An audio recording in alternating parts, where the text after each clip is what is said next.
प्रिय आत्मन,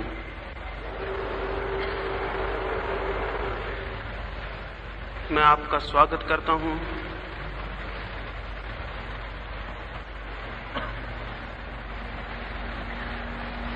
इससे बड़े आनंद की और कोई बात नहीं हो सकती कि कुछ लोग परमात्मा में उत्सुक हों, कुछ लोग जीवन के सत्य को और सार्थकता को जानने के लिए प्यासे हों। अगर सच में आपकी कोई प्यास है, कोई आकांक्षा है, जीवन को जानने के लिए कोई हृदय में पीड़ा है, तो मैं स्वागत करता हूं। ये भी हो सकता है कि बहुत लोग मात्र सुनने को आए हों, ये भी हो सकता है कि थोड़ा समय हो और उसे व्यतीत करने को आए हों, तो भी मैं उनका स्वागत करता हूं। इस दृष्टि से स्वागत करता हूं कि कई बार अनायास ही हम जिन सत्यों के लिए तैयार नहीं दिखाई पड़ते हैं, वे भी हमारे हृदय में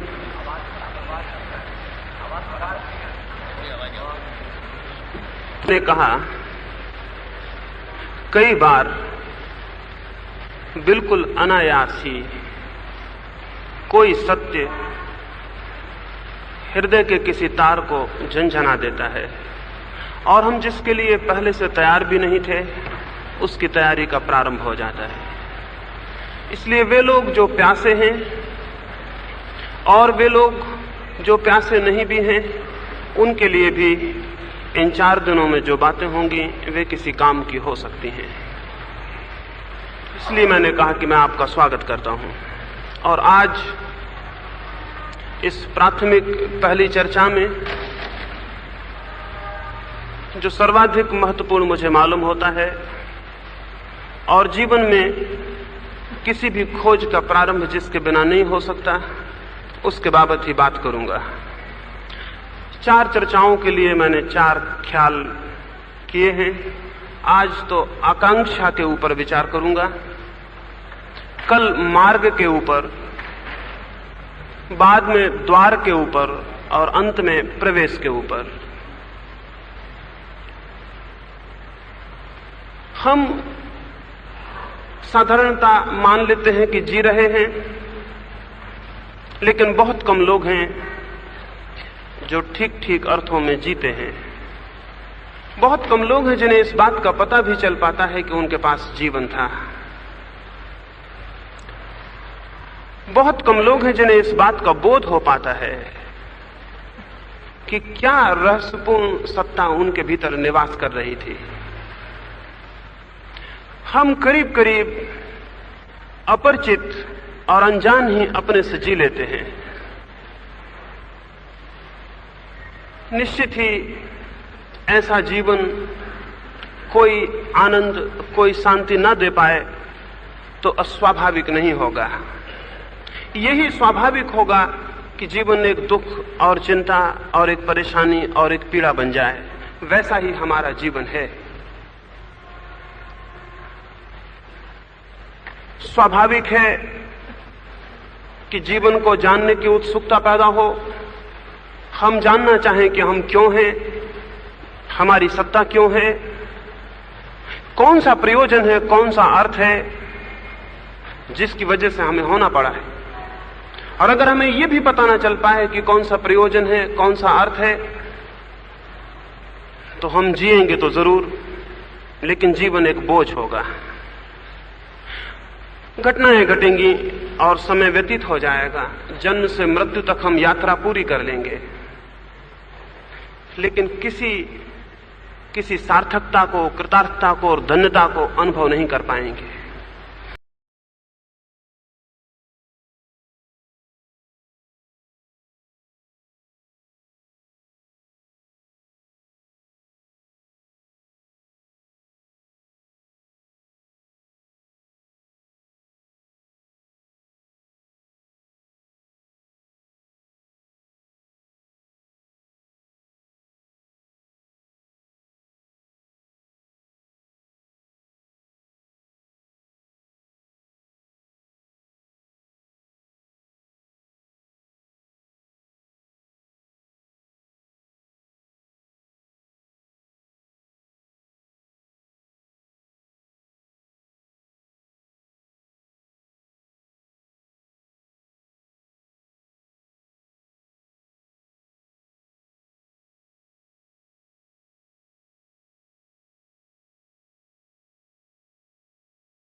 जाएगा उस तरफ ही केवल बोध होने शुरू होते हैं।